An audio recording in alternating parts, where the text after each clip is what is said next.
বিরিয়ানি কার না ভালো লাগে, সেটা ঘরে বানানো হোক কিংবা দোকানে। এই বিরিয়ানিটা কাল আমি এনেছিলাম উলুবেড়িয়া স্টেশনের একদম কাছ থেকে। দোকানের নাম হলো জমজম বিরিয়ানি। উলুবেড়িয়ায় এক কাজে গিয়েছিলাম, সেখানে গিয়ে এই দোকানটা দেখতে পেলাম। দেখলাম দোকানে বেশ অনেকেই ঘিরে দাঁড়িয়ে আছে আর নেবার জন্য অপেক্ষা করছে। সঙ্গে সঙ্গে চলে গেলাম হাঁড়ি নামাতেই দেখলাম এক ভদ্রলোক এরমভাবে ওপর দিকে মাংস আর আলুগুলো তুলে রাখছে। আর এর ভিতর থেকে যা সেন্ট বেরোচ্ছিল, এই অ্যারোমাটা তোমাদেরকে বোঝাতেই পারবো না। ব্যাস আর কি, চটপট আমি ভিডিও করতে শুরু করে দিলাম। আর যেমন পার্সেল সবাই নিচ্ছিল, আমিও একটা পার্সেল এখান থেকে নিয়েছি। তবে এই হাঁড়িতে শুধু চিকেন ছিল, তো তাই আমি একটা চিকেন বিরিয়ানি নিয়েছিলাম। কন্টেনারে করে নিয়েছিলাম, তাই এর দাম নিয়েছিল 100 টাকা। যদি তোমরা কাগজের বক্সে নাও তাহলে এর দাম নেবে 90 টাকা।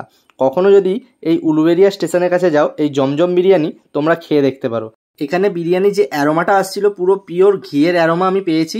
আর এখানে যে আলু সাইজটা দেয়, বেশ বড় সাইজের আলু। আর চিকেনের সাইজটা দেয় প্রায় 120 থেকে 150 গ্রামের চিকেন। তো ঘরে যে পার্সেলটা আমি এনেছি, এটাই হলো সেই পার্সেল। এখানে জমজম বিরিয়ানির ঠিকানা, মোবাইল নাম্বার সব কিছু দেওয়া আছে, তোমরা স্ক্রিনশট করে নিয়ে নিতে পারো। এই ছিল বিরিয়ানির কোয়ান্টিটি, মাত্র 100 টাকায় এরকম বিরিয়ানি পেয়ে গেছি আমি। দেখো, এর মধ্যে সাদা রাইস এবং তার রাইস সব কিছুই রয়েছে। আর চিকেনের সাইজটা কিন্তু এরকম।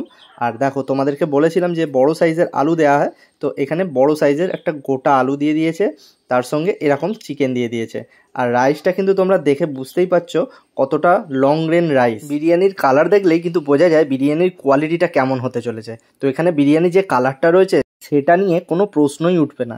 এর কালার আর টেস্ট তোমাদেরকে বলে বোঝাতে পারবো না। এর কালারটাও যতটাই সুন্দর, এর টেস্টটাও ছিল ততটাই সুন্দর। এখানে বিরিয়ানির আলুটা ছিল যতটা বড় ততটাই সফট, খুব সুন্দরভাবে এটা কুকড হয়েছে আর ভিতর পর্যন্ত মশলা ঢুকেছে।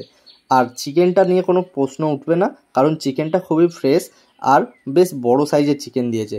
চিকেনটা আমাকে দিয়েছিল ডানার পিস। তো দেখো কতটা নরম, জাস্ট আঙুল দিতেই এইভাবে ছেড়ে গেল। চিকেন, আলু আর রাইস, এটা নিয়ে কোনো কথাই হবে না। তোমরা ওখানে গেলে অবশ্যই এটা কিন্তু ট্রাই করো। আপাতত টাটা।